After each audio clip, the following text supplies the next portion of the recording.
महाभारत भारतीय संस्कृति और इतिहास का वह महाकाव्य है जिसमें हर कहानी अपने आप में एक अनमोल शिक्षा छुपाए हुए है।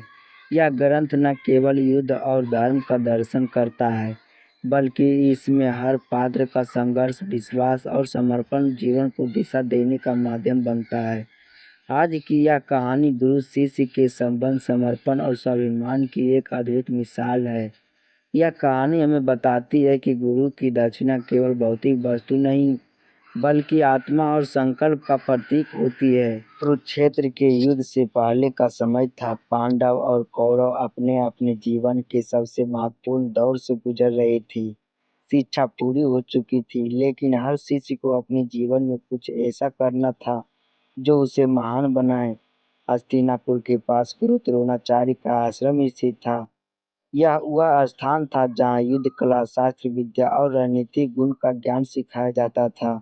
यहाँ राजा और सामान्य नागरिकों के पुत्र समान रूप से शिक्षा ग्रहण करते थे।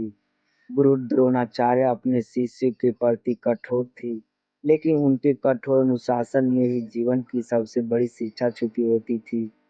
उनके सबसे बड़े प्रिय शिष्य अर्जुन थे। अर्जुन का समर्पण और निष्ठा द्रोणाचार्य को आश्वस्त करती थी कि वह एक दिन बड़ा महान योद्धा बनेगा। एक दिन गुरु द्रोणाचार्य ने अपने सभी शिष्यों को बुलाए। उन्होंने कहा, अब समय आ गया है कि तुम सब अपनी शिक्षा को पूर्ण समझो।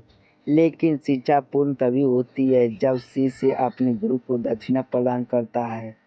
सभी शिष्य इस बात पर विचार करने लगे कि गुरु द्रोणाचार्य के रूप में क्या दे सकते हैं। कुछ ने सोने चांदी की आभूषणों की योजना बनाई तो कुछ ने कीमती हथियार। अर्जुन ने पूछा, गुरुदेव आपकी दक्षिणा क्या होगी? कृपया मुझे स्पष्ट रूप से बताएं। द्रोणाचार्य ने मुस्कुराते हुए कहा, अर्जुन मेरी गुरु दक्षिणा सरल है, लेकिन इसे प्राप्त करना आसान नहीं होगा।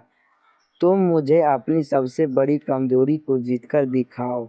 अर्जुन ने सिर झुकाकर प्रण किया, गुरुदेव मैं आपकी आज्ञा का पालन करूंगा। द्रोणाचार्य ने अर्जुन को एक विशेष कार्य सौंपा। उन्होंने उसे जंगल में भेजा जहाँ एक विशाल राक्षस का निवास था। उस राक्षस का नाम मायासुर था, जो अपने छल और बल के लिए प्रसिद्ध था।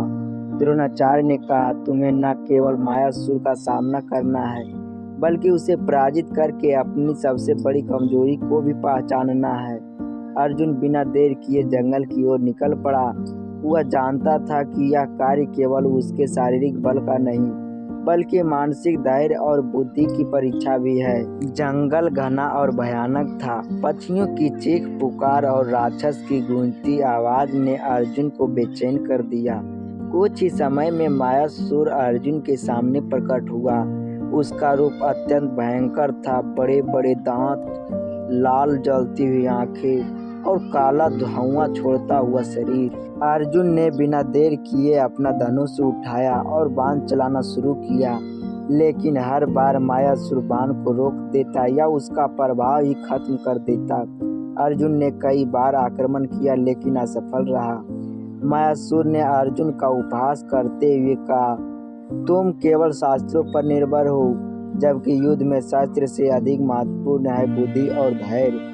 अर्जुन ने यह सुनकर खुद पर नियंत्रण किया। उसने ध्यान लगाया कि मायासुर की शक्ति कहाँ छुपी हो सकती है। तभी उसे ध्यान आया कि द्रोणाचार्य ने एक बार कहा था, हर राक्षस की शक्ति का स्रोत उसकी सबसे बड़ी कमजोरी कड़ी होती है। अर्जुन ने जंगल के प्राकृतिक साधनों का उपयोग किया। उसने वहां की शाखाओं और पत्तों से एक विशेष बाण तैयार किया, जिसमें अग्नि प्रज्वलित हो सकती थी। यह बाण मायासुर की काली धुएं वाली शक्ति को नष्ट कर सकता था। अर्जुन ने अपना लक्ष्य साधा और बाण चलाया। बाण सीधा मायासुर के हृदय पर जाकर लगा और वह ध्वस्त हो गया। अर्जुन विजय प्राप्त करके गुरु द्रोणाचार्य के पास पहुंचा।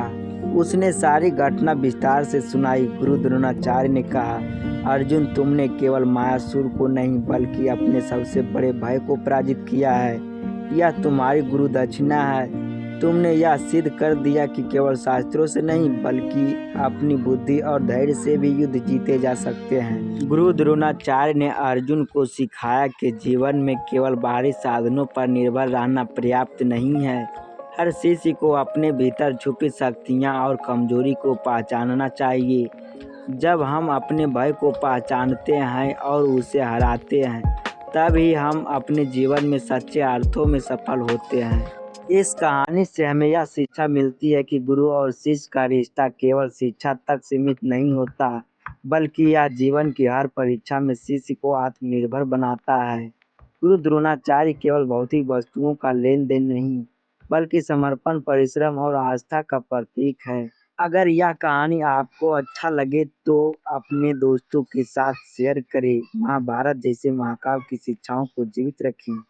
अगले वीडियो में फिर मिलेंगे, तब तक के लिए जय श्री कृष्ण। कमेंट में लिखें।